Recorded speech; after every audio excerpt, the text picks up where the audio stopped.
Hi, everybody. So before I share my screen, I just want to kind of give a little bit of context. I'm going to kind of frame the course registration process that we are about to start, or we're kind of getting started at the high school, and go through a little bit about the timeline for course registration and thinking about how many classes your students should be registering for and how the electives kind of dovetail together in our schedule.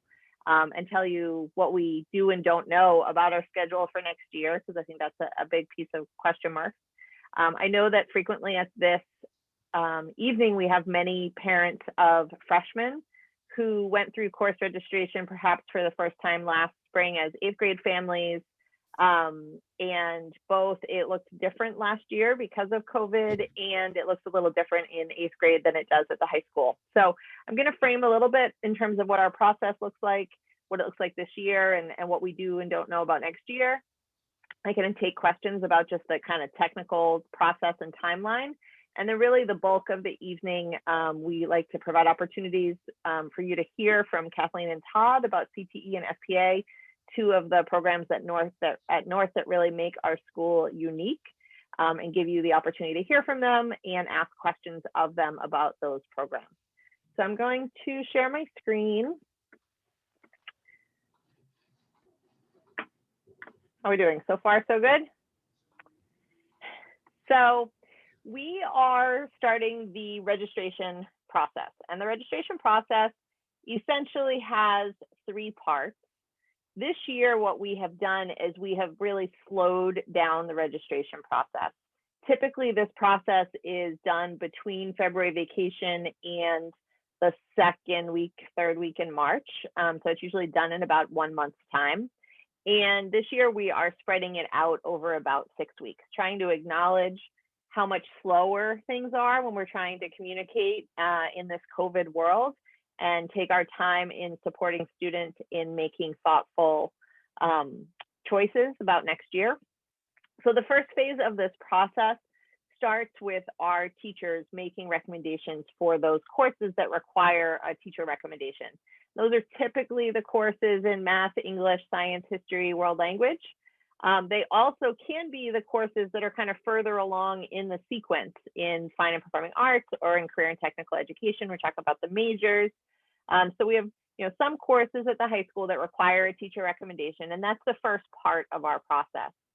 Teachers will start having conversations with students really this week and next week, starting to kind of launch the process in their departments, talking about the courses that are offered to students that are at that particular grade level, what they might be recommending them for, having conversations with individual students.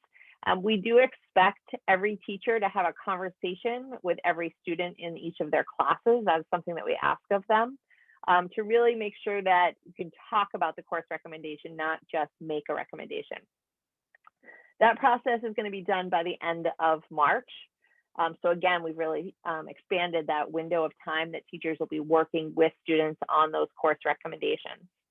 The second phase of the process is where the students are able to add elective courses, those courses that perhaps don't require a teacher recommendation, to round out their schedule and their course requests.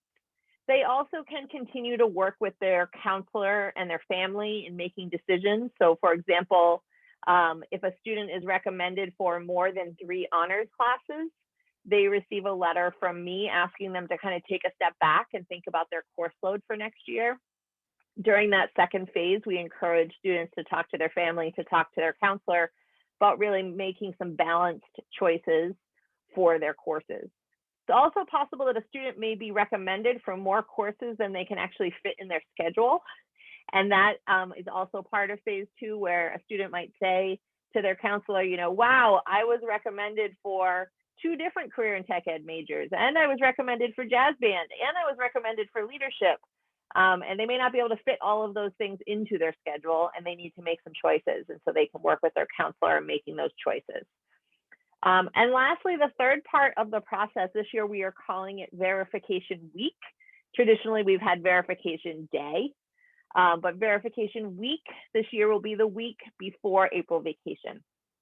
And so that is the last phase of this process, where counselors kind of dot the I's and cross the T's to make sure that students have made all of their course requests.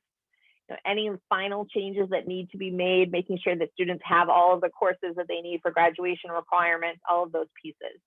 And the really important date on this slide that I'd like everybody, to walk away with is Friday, April 16th. All course requests have to be finalized before April vacation.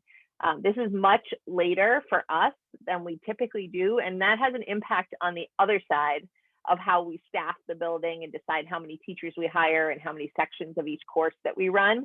So it's going to be really essential that all of those course selections are made before April vacation. So you might be thinking, okay, so that's when I'm making those course requests. Well, how many classes am I actually registering for?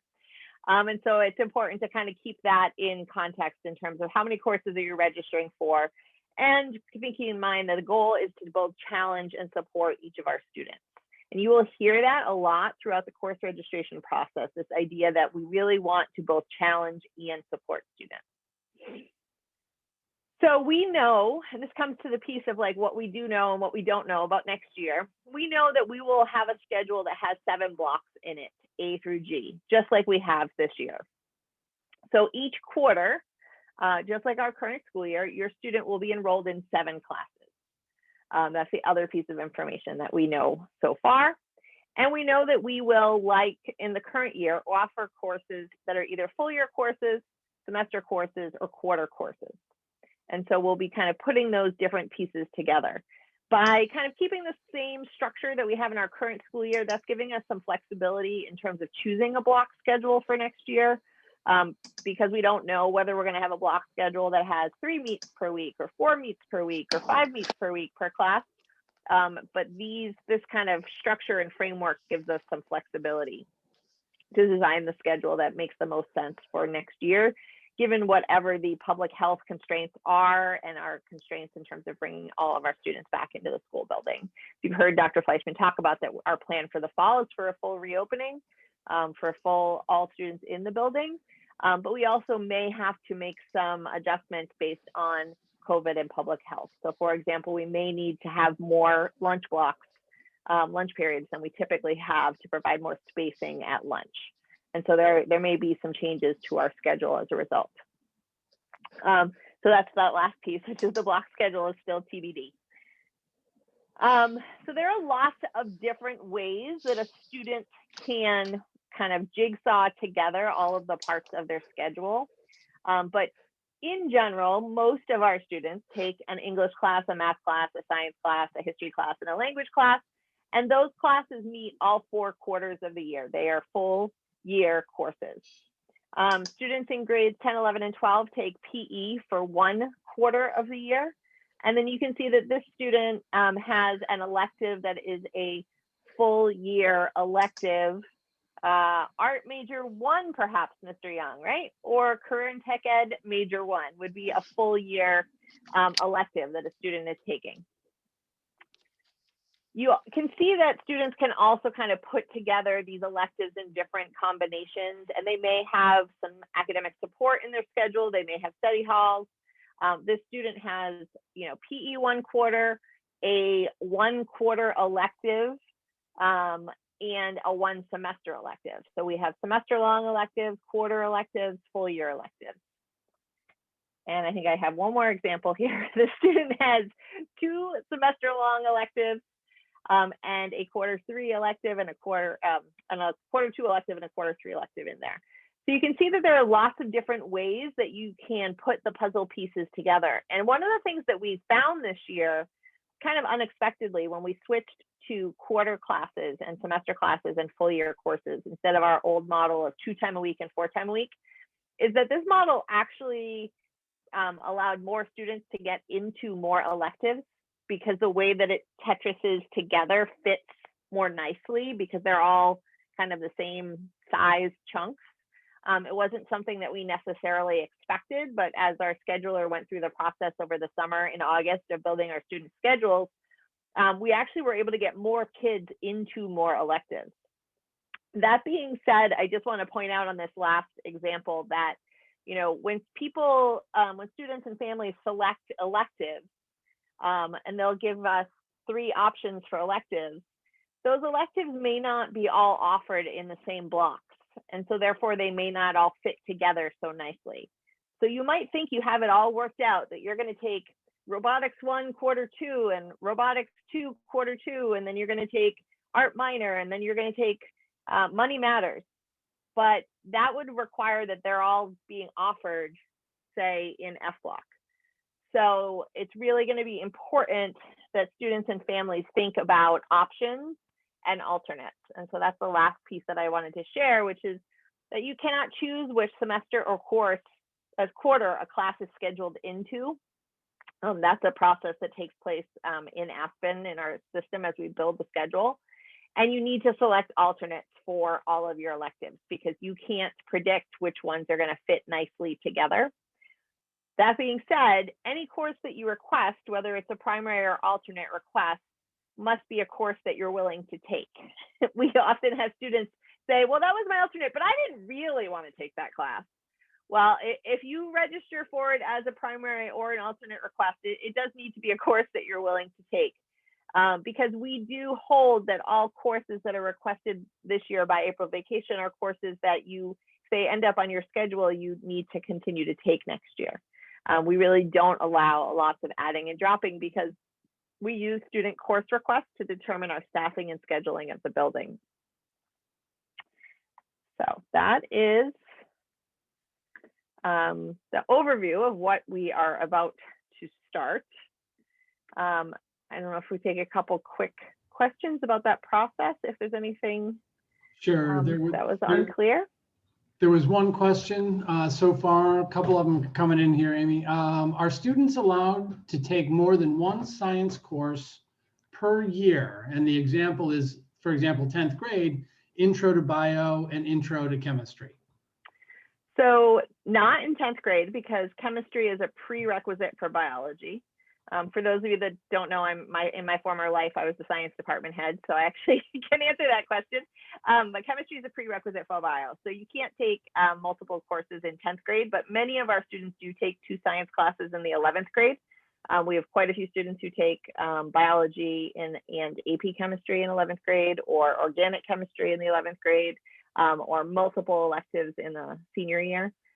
Would be places where it opens up, but chemistry is really the foundation for all of those courses in junior and senior year. So, cool. Another question here: where can someone find the current list of classes that are offered for next year? Great question. So our course catalog isn't quite ready. Like everything, everything's a little slow. Let's see, Kathleen and Todd, we saw the PDF of it. Today's Tuesday. We saw it Monday. Yep. Early yesterday, right? So we are making the copy edits on it. Our goal is to have it posted as a PDF on the website next week. So that's why when I said like we're really launching registration over these next couple weeks, our goal is to have it posted next week. Last year's opportunities catalog is still posted on the website, so that gives folks a general idea. Most of the content is the same. There are a few new courses. But our new catalog will be up next week. Great. Anybody else? Those are the couple of questions, at least the ones I see in chat. Does anybody else have any other questions for Amy? You can either put them in the chat or raise your hand. We can call on you.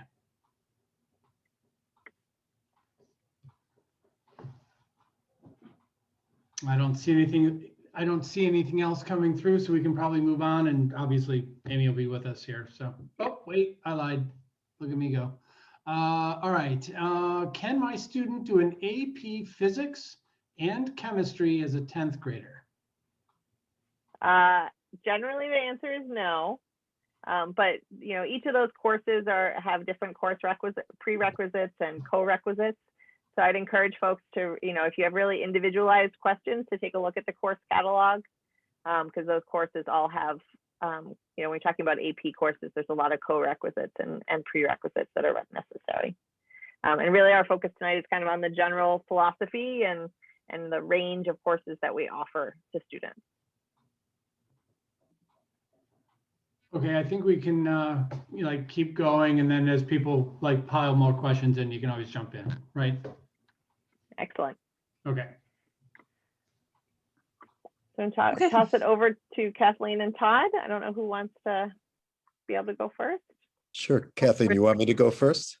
Yeah, we usually do a presentation to the 8th grade students, and that's going to be done different this year, but Todd usually gives this amazing global overview. Oh, God.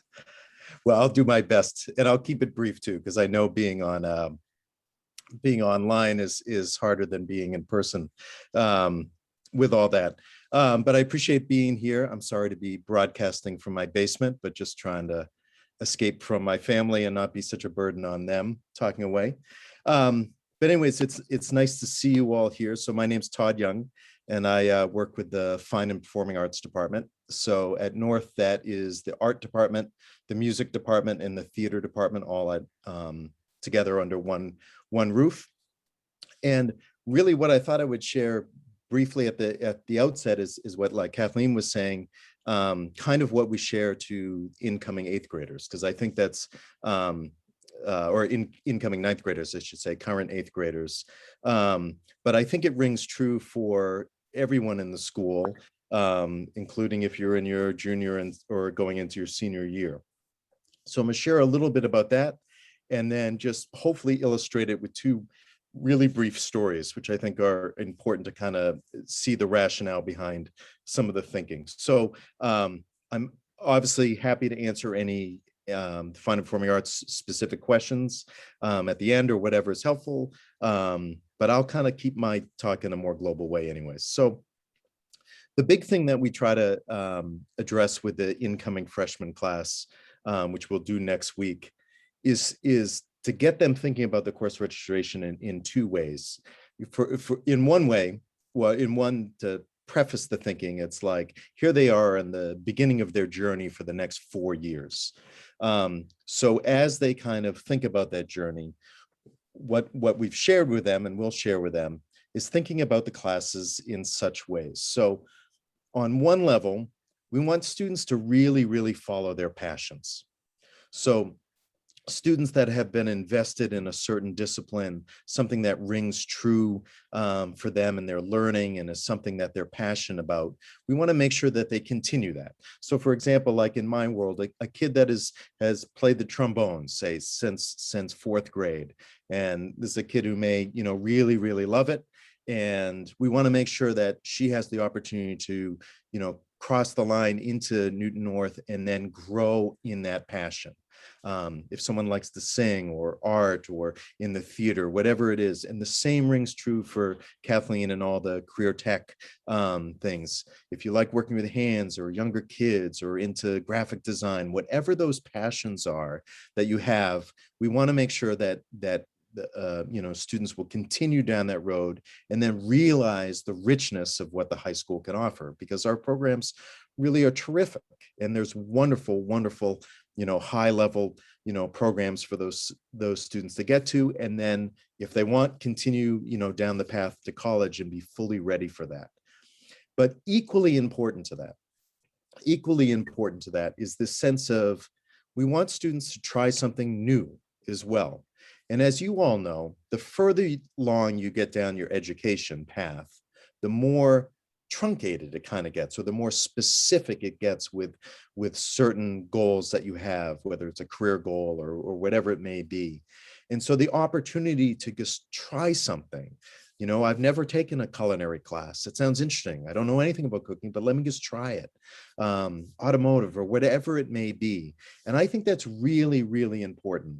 And it gets at this concept that we really hold true, certainly at Fine Performing Arts, but I know across the board at North, is this sense of trying to provide both excellence and access for kids at all times.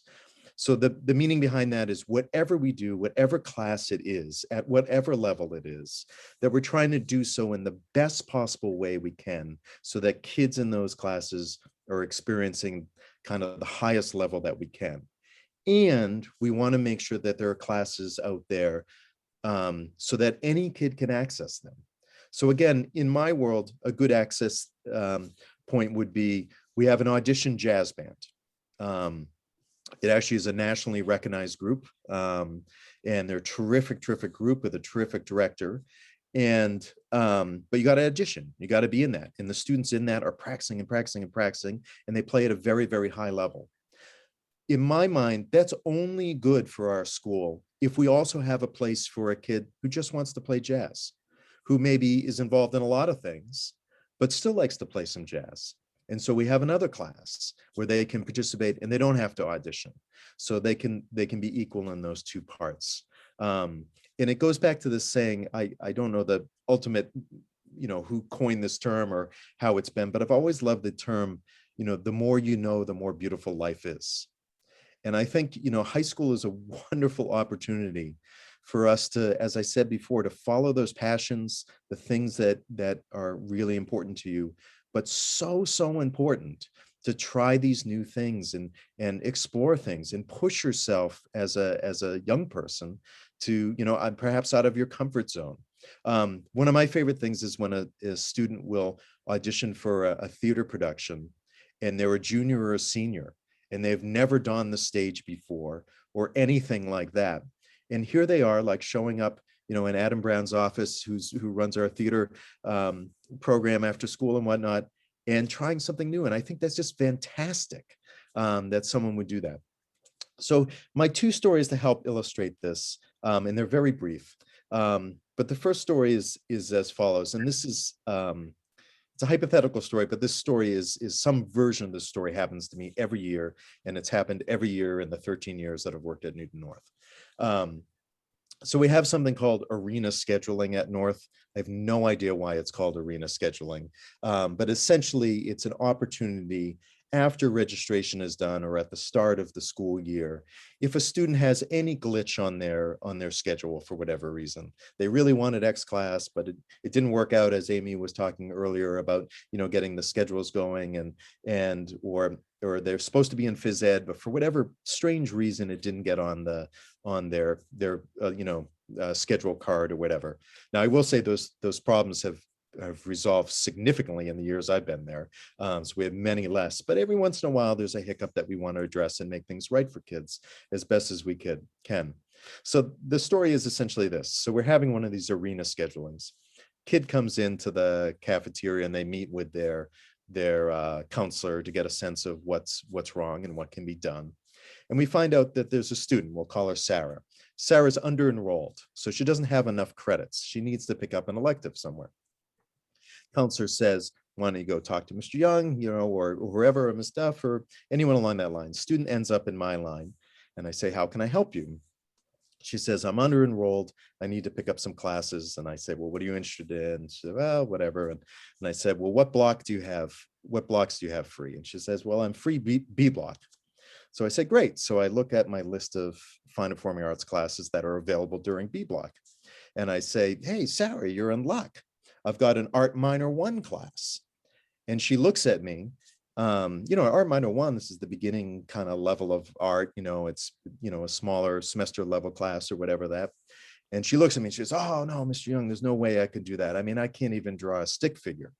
And then I go, oh, of course. And then I go back to my list of classes and I start thumbing through the pages, except I'm not actually looking at anything. I'm just doing it for dramatic effect. And then I stop and I look back at her and I say, Sarah, you're in luck. We've got Art Minor 1. And the point of that is, if Sarah doesn't know how to draw, take an art class. And I know it seems foolish, but I say this to parents and students all the time. I think it's important to remember that we're a school. This is where you learn things. This is where you learn new things. So the expectation is not always that you come to the plate with this breadth of pre-knowledge. One of the best things is when, like I said, with the theater student, the person that shows up as junior and senior and just wants to try something new. How great and how courageous of them, I think. The other quick story I'll say to illustrate a little bit is, and I say this as a very proud son of my dad, but my dad is a very bright guy who's had a terrific career and continues a terrific career in a different discipline than mine. But has a wealth of knowledge and he's worked incredibly hard and he's done his bit and he's a real leader in that field. But I remember years ago, he and I were at Symphony. We're at the Boston Symphony and watching some concert, listening to some concert. And a piece ended, and he turned to me, tapped me on the shoulder, and he said, "So is it any good?" And I remember stopping and thinking, like, what are you asking me for that for? Me that question for? I mean, yes, I'm a musician, but I kind of turned it back on him. But in the process of our conversation, I remember thinking kind of sad about the moment, because here's a guy who is learned as anyone I know and as well read as anyone I know, but he doesn't really know a lot about music. That's an area that hasn't been his area of expertise. And I remember thinking, if he had the knowledge that I had about music, he would appreciate that moment so much more, because he would understand it in such a much deeper way than he did in his more surface way. And I say that out of the greatest respect, because the opposite is same for me and in his world. But again, going back to that sense of like, the more you know, the more beautiful life is. And again, that sense of like following the things that really grip you and make you the person that you are, but so equally important to try something new and push yourself. I think that's really an important thing for kids to hear as they move through their education, because high school goes quick. And I think North is so blessed to have such an array of opportunity to go through that school and not take a career tech ed class, or not avail yourself of one of the terrific arts classes and other things that are available as well, would be a real disservice. So that's that's kind of my charge, and that's what I'll say to students. It's really my charge to you to think about that as you make your selections and think about the years down the road.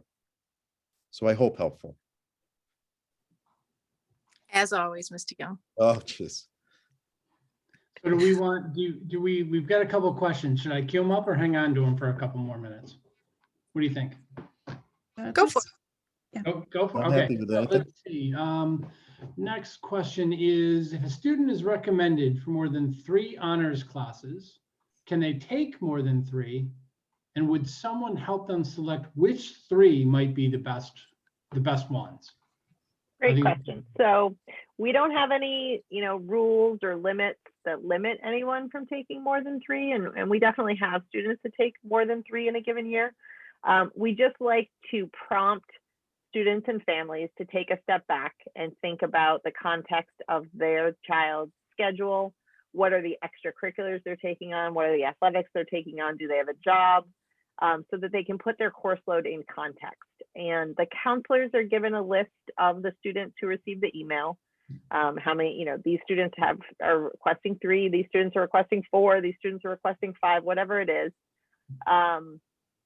And one thing that I failed to mention is that our counselors this year have committed to meeting individually with every single student on their caseload as a part of the registration process. And so they are scheduling individual meetings with every single student on their caseload as part of the process. And the counselors are really best adept at having those conversations with students and with families. And they're going to have some of those conversations earlier in April, and then we have that verification week period set aside right before April vacation. We're going to have a fully asynchronous day on the Wednesday before vacation to allow students to make appointments with their counselors to kind of like, okay, this is it. I really mean it. This is what I'm taking. So that students will be able to do that. Cool. All right, next question was, do I have to be in the orchestra if I want to try the string ensemble? I believe that being in both would use up most of my elective time or space. So we are making some slight changes to string ensemble in relation to orchestra, but is the newest version of string ensemble, which will be called Chamber Music Workshop. It's just an opportunity to be more reaching, further reaching to students, so you don't have to be just a strings player to be part of it. Really focus on chamber music. The answer is yes. In that case, you would need to be part of orchestra to be part of it. So it is a larger commitment. That group is also an honors level group. And so typically the students in what was string ensemble would be juniors and seniors who might have the room to do such class. Interesting. Thank you. The next one is what is the average number of honors classes taken by juniors? I honestly have no idea. I mean, I think, people ask us for this data all the time, and I know that part of it is the context of the college process. But what I really ask folks to do is take a step back and think of their kid as an individual, and really challenge them to, like Todd said, make sure they're taking advantage of the full breadth of North, make sure they're they're challenging themselves in areas where they have passion. I think the other piece to understand is that we offer honors courses in career and tech ed. We offer honors courses in art, in music. So we're not just talking about like what we call, some would call the Fab Five. We often call MESHWL, which is math, English, science, history, and world language. And that, it's really about finding the right set of courses for your student. I also will say that, we are continue to explore places where multi-level classes make sense at North, both in fine and performing arts and career and tech ed. They've actually been leaders in this work. So for example, our career and tech ed majors, which Kathleen can talk more about, all of those courses for major 2 and 3, Kathleen? Yes. Offer both the honors option and the ACP option in the room, so that we can really challenge students to the appropriate level, but within that same class. Are there any questions for Todd right now? Any other questions I think we can leave to the end, but I want to make sure Kathleen has enough time to talk. One thing, Todd, I didn't know if you wanted to just mention a little bit was a little bit about Theater Inc. I know some kids want to be involved in theater, but maybe don't have the room in their schedule for it. So maybe just a little bit more about that. Sure. I mean, one of the things about Theater Inc. is, with the exception of athletics, is arguably the largest extracurricular in the building. Now, there are students who take some of the after-school program for credit, especially in the technical side of things. But the theater program at North is an interesting one, where the footprint of classes that are more traditional classes that lie during the school day are reasonably small, but the after-school program is very large. I would say it's probably 85% to 15%. So, the great portion of theater is actually something that can be done after school. So that's not to discredit the classes that are in school, which are terrific, and I would strongly suggest. But if you are a music student or a career tech ed student and you want to do theater, there's lots and lots of opportunities. And especially for an incoming freshman, one of the things that happens right off the bat in the fall typically is freshman cabaret, which is an intentional, non-cut cabaret of all sorts of dancing and theater and singing and whatnot. So there's tons and tons of opportunities. The program does roughly 11 shows a year. So there's lots of opportunities for kids. And it's like in the music world, if you add up all the kind of smaller chamber concerts along with the more significant concerts, they're doing about 25 different shows a year, concerts a year through the community and school, if you add up all the pieces and whatnot. So yeah, there's tons of opportunity, but thanks for that. Great, thank you. Okay, Kathleen, if you want to go through your piece and then we can get to more questions. Thank you. I just wanted to reiterate what Todd said. This is why I love to go and do the presentations with him. I'm so on the same page with him about all the amazing things that make North what it is, and that make Newton what it is. So I'll tell you 2 quick stories. We had one student at the 8th grade presentation say, the great thing about North is that there's like so many classes to take. But so the bad thing about North though is that there's so many classes to take, and it couldn't have been more genuine than coming right from the student. There's just an amazing amount. So the student was great, and they shared with the kids, please make sure you read everything and make sure you choose carefully. And these are opportunities that you may not have otherwise. And speaking to which, we had a student in culinary. the student actually majored all the way through culinary, all the way to major 3, and then went off and got a full boat to a Colorado school for engineering. And when I found out you go for engineering, I said, you could have done engineering here. Like, why did you pick this? I'm like, I'm glad you did and all, because he was amazing at it. And he said, but Miss Duff, this is the stuff that I love. And this is the stuff I didn't think I'd have the opportunity to do otherwise. He said, and this is the stuff that actually gave me an amazing summer job so that I could go out to Colorado. So kudos to him for thinking that far ahead. But again, it supports Todd's idea of, have these kids try and explore, and this is what it's all for. So just to explain a little bit about Career Tech Ed in Newton, we're a district-wide program. That means our programs are actually, Chapter 74 programs are actually open to the South students as well. It's a little bit more challenge for them, but we're trying to work on that, but they are able to come over and take the Chapter 74 programs if they choose. So we have 8 Career Tech Ed programs altogether, 6 of which are Chapter 74. What that means is that those programs are held to the highest career and technical education standard across the country. They have to meet a certain number of hours. They have to meet a certain curriculum. They have to have all the same standards. They have to have certain safety. So it's rigorous and it's intense and it's amazing. And it makes the programs what they are. And when students always take valuable skills away from the program, but if a student follows it all the way through to major 3, every single one of them has said, I found a niche, I found a home, I was able to do things I never thought I would do otherwise. It was an opportunity and experience I'll never forget. And what's amazing is the number of kids that actually go on in the field that they studied and the number of kids that don't, and they go on into something completely different. And all of them say they just have such transferable skills into whatever they chose that it made sense for them. So we have auto, carpentry, culinary, drafting, graphics, early education, and care. Those are our Chapter 74 programs, which means they're all entitled to certain certifications and industry standard certifications in their programs. And then we also have design and TV production. They run very similarly. And, in the event we can work on different certifications, we do. They're just not held to that same 900 hours because they're not the full Chapter 74.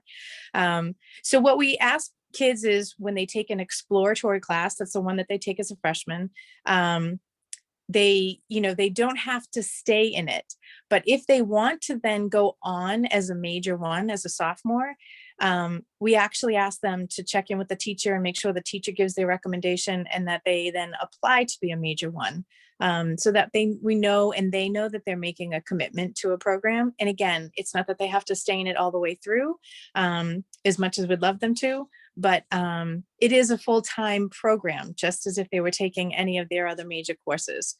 The neat thing to me about following the program all the way through is when they get to their senior year, they can actually go out on cooperative education opportunities where they work at different job sites and actually can earn money. They're challenging with our schedule, but we've been able to make some work. Our early education and care students all go because they get licensed at the end of their program. We've had success with drafting students going and some carpentry students going.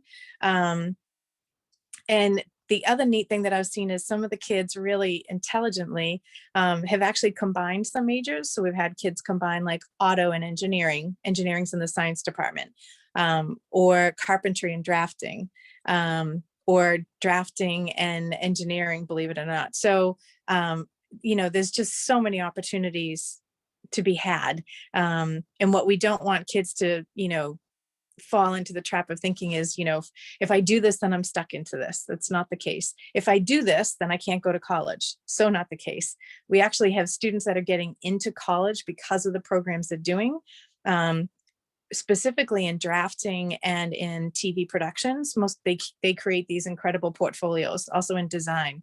And we've been told from the colleges that the portfolios they create are the reasons they're getting into these colleges.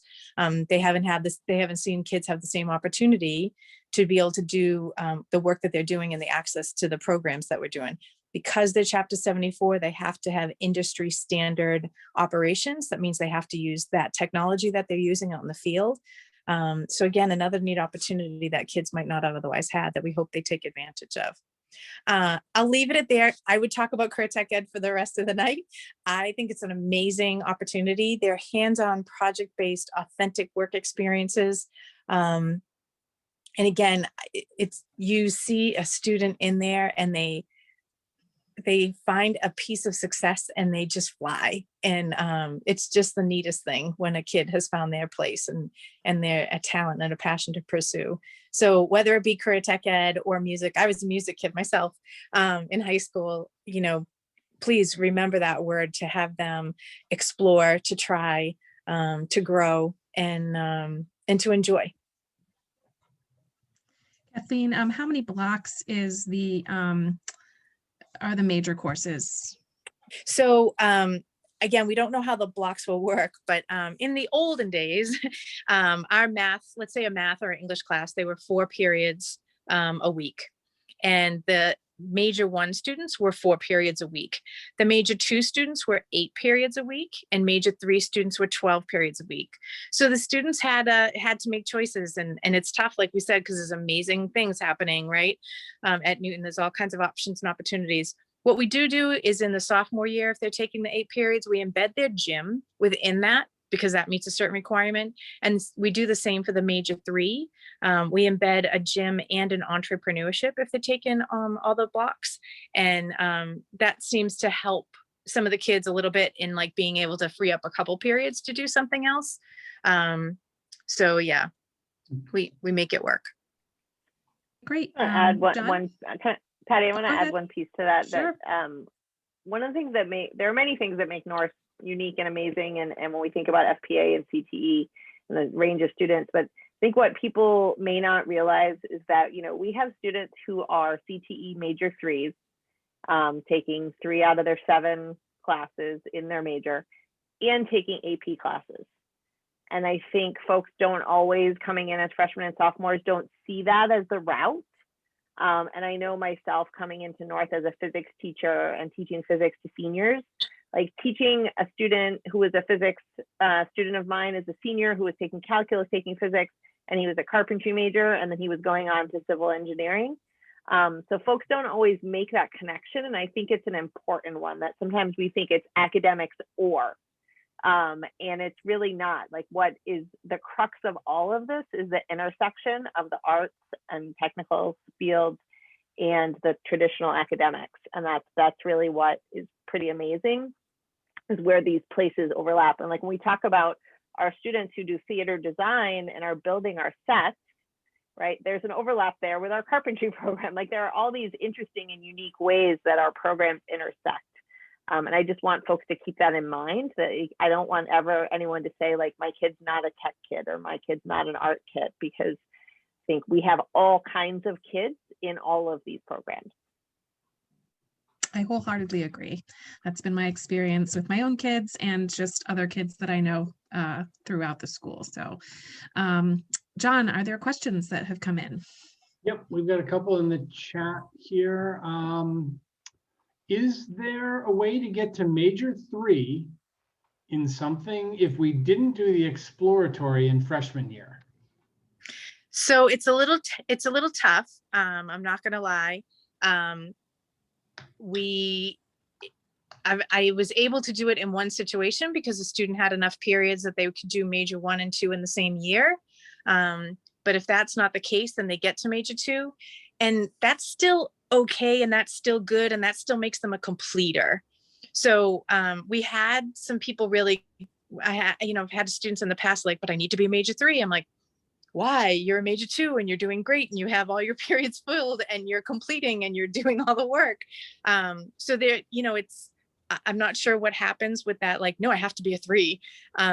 2 is a completer. It's a completer for the state. They can complete the program. And in their spare time, they can do whatever else they want to do with it, and come in and learn more or go off and do something different. So, yeah, it is a little tricky, but it doesn't mean that you can't complete the program. Cool. And we've got, there are two other questions in the chat here that are going to kind of take us in a slightly different tack. So if there are any other questions that we want for Kathleen, I'll try and get to those first. I'll give a couple of seconds here for those to come in. But one question that we did have, and Amy, I think you introduced this concept, so I think this is probably for you, but what are some of the new courses that we're thinking about for next year? Great. I mean, I'll start. Todd has a really cool new course. So Todd can describe that. And then I'm happy to talk about a few of the others. Yeah, sure. So there's two new classes in the arts. One is a smaller, simply like smaller size wise. It's a quarter level class, or it'll be scheduled as 1 quarter in animation. That's in the art department. So that's something that we've started to pioneer in our art minor classes, and as like a unit within the class. And it's definitely taken some a life of its own a little bit with some students, and 2 of our faculty members have done some study on the side on animation, and so they've come up with this new class. The big one though that we've added this year, which I think Amy's alluding to, is a full year course, which is the first true fine and performing arts class, meaning that it's part of theater, it's part of art, and it's part of music. And it's called Careers in the Arts. And it's really designed to explore career options in the arts that are not what we offer already. So they're not, geared towards a student who wants to be a performer, or a student who wants to be, a studio artist or whatever. It's really geared towards, artists as business people, entrepreneurship in the arts, music and arts therapy, which is something we've been working on for a while, management, and things like that. And so the idea with the class is students enrolled in the class, their first semester will be like a seminar where they explore all the different topics. And the second part of the year will be focused on them, a little bit more individual study, but within the container of the class, but really focusing on one of those areas and really delving in deep in their own kind of personal study as an option to do it. So yeah, I think it's a good piece that we've been talking about for many years, and I think it will be it seems like the right time to make this happen. I mean, arts education in the US has been changing for a number of years, not in a bad way, it's just changing. And I think at North, we've really been at the forefront of thinking about different options with kids, for kids in the arts, different styles of classes. But this is something that we've been thinking about a long time, and especially coming off this year and in working with a lot of one-on-one opportunities with kids, it seems like really the right time to bring this out. So we're excited about it. It should be good. I think a lot of the other course changes are tweaks to different things to make sure that students have opportunities. So for example, some tweaks within our engineering and robotics programs to make it a little easier to work through the sequence. And we had issues where students would take robotics 1 and 2 and then not be able to fit robotics 3 in their schedule, things like that. So some kind of tweaks to courses, but I think the 2 courses Todd described are 2 big new courses. There's a little bit of an addition of some writing support in the English department. I can't think of any other big new courses. There's some changes in PE, which are kind of fun and exciting, kind of cross-referencing what they've learned from this year with their old programming. And what you'll notice in the course catalog is that they are dividing their course offerings based on whether they're offered indoors or outdoors. So if your student is someone who likes to take PE outside, they'll have the opportunity to kind of indicate that preference when they're selecting their options for PE, knowing that means they'd be taking PE in quarter 1 or quarter 4 when we can go outside. And then, more indoor options for PE in quarters 2 and 3 indoors. So they're trying to really help students match their interests and exactly what sports they want to try playing and things like that. with their selection process.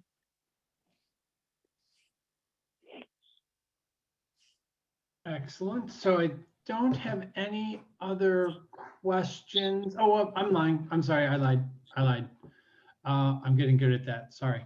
How do we find out about after-school programs? Meaning like extracurriculars? Unclear. Olivier, do you want to unmute and maybe clarify what specifically you're after? Yes, you discussed after school program. We just want some clarification. What does it entail, and how do we find out about these programs? Are they part of the curriculum, or don't really know? So we have a lot of offerings, as Todd described, that are kind of crossed both in the school day and out of the school day. Some that are extracurricular and some that are courses for credit. And the ones that are courses for credit are described in the course catalog as such. You know, our extracurricular activities are generally advertised directly to students if we're talking about clubs and things like mock trial and model UN and those kinds of things. So we this year really have advertised a lot more of that information to families on the clubs page of the Newton North website. Our scheduler data analyst / club coordinator, Megan Smith, has done a great job of really coordinating all of that information for folks. And then, you know, things that are extra supports for students that happen outside of the school day are really connected to students by their teachers or their deans or their counselors. That answers the question. Yes, thank you. Great. Those are the only questions we have at this point. Great. So last chance, everybody, to get your questions answered. Please feel Just- free to email if, you know, a question arises or you were wondering, you know, how something works or what a class was really like or what it involved. Please don't hesitate. There Great. is, we will, so that the parents are aware also, the students are going to see the videos that Todd and I usually share with the kids. I think on the 16th, and we will be at Bigelow, I think it is, on the 24th, sharing in a discussion with them. So there'll be more time to answer questions with the students at that time. Great. Okay, we've got a couple more questions here. Amy, can you clarify, are the clubs listed on the Newton North website? Yeah, I think. Yes, there is a wonderful club page with lots of information. And then there's a question about, can my 8th grader see the club list, or does he need a password since it's not at he's not at Newton North? Yes. It's all available on the website, all the information about each of the clubs, and Meg's really worked with them to try to get as much information up there as possible. Also, so people know, if you have any questions about the business program and courses, those would come to me. I'd be happy to answer any of those. We have great teachers there, and they're just doing some really neat, just real life work with the kids. And they have some really great clubs and activities that they do extra. And it's amazing to see how many students show up on a Friday afternoon at 4:30 to participate in the stocks and bonds discussion and program, and how brilliant they are. So we should have a future filled with billionaires. If they're covering cryptocurrency, can I join? Yeah. All right, I think All we're right. caught up on the chat, Patty. All right. Right. Well, this has been really great. Thank you, Amy. Thank you, Todd. Thank you, Kathleen, for sharing all of your information and just all the great little tidbits about those programs and about registration. And again, if you have questions specific to fine and performing arts, please contact Todd. If you have questions about career and tech ed or the business programs, please contact Kathleen. General registration questions, I'm sure Amy can answer many of those. And you can find their email addresses on the website. There's a staff directory, and you just look up by name. So thank you all for making the time to come tonight. We appreciate your participation. And this has been recorded. So if you know someone who wanted to come and couldn't, we'll be sharing the recording soon. So thank you again and have a wonderful evening. Thank you Well very done. much. Thanks, everybody. All Stay right. well. Thanks. Good night. Bye-bye. Good night.